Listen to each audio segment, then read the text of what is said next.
আমি অভিনয় গুরু ডুমুরদহ আশ্রম ও মহামিলন মঠের সীতারাম ও তার ছেলে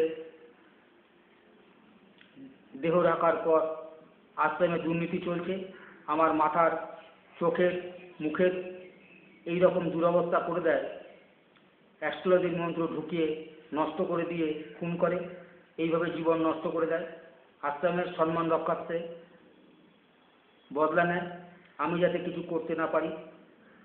আমি হাসপাতালে ফিরে আসার পর মোহনপুর ও বারাকপুরের সমস্ত বাড়ির মানুষদের কাছে আবার চক্রান্তের শিকার হয়ে যায়।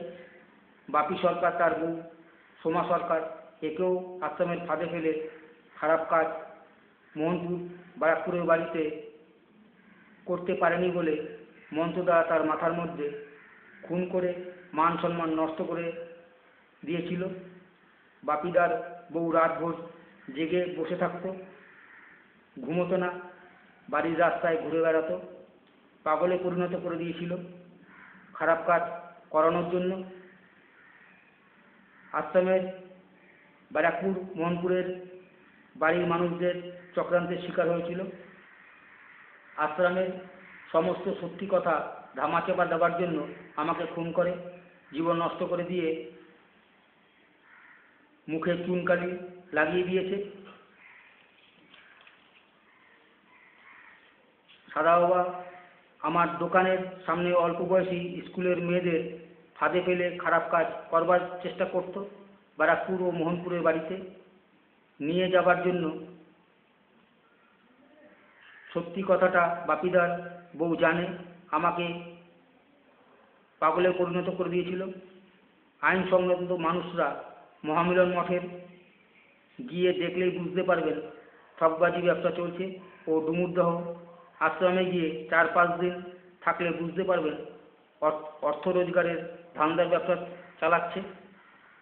ব্যারাকপুর মোহনপুরের বাড়িতে রাতের অন্ধকারে হিপনোটাইজ করে ব্রেন ওয়াশ করে অল্প বয়সী মেয়েদের ধর্ষণ করবার খারাপ কাজ করা হতো। আমার সমস্ত লেখা ও ভিডিওতে কথা বলাগুলো সত্যি, তাই এই 100 জন মানুষরা জানে যাদের নাম লেখা রয়েছে। আমাকে ব্যারাকপুর মোহনপুরের বাড়ি থেকে বিষাক্ত খাবার খাইয়ে সমস্ত শরীরের মধ্যে মন্ত্র ঢুকিয়ে খুন করে বলে বাড়িতে ক্লাবে গিয়ে বসে ও শুয়ে থাকি। সমস্ত সত্যিটা ক্লাবের ছেলেরা জানে।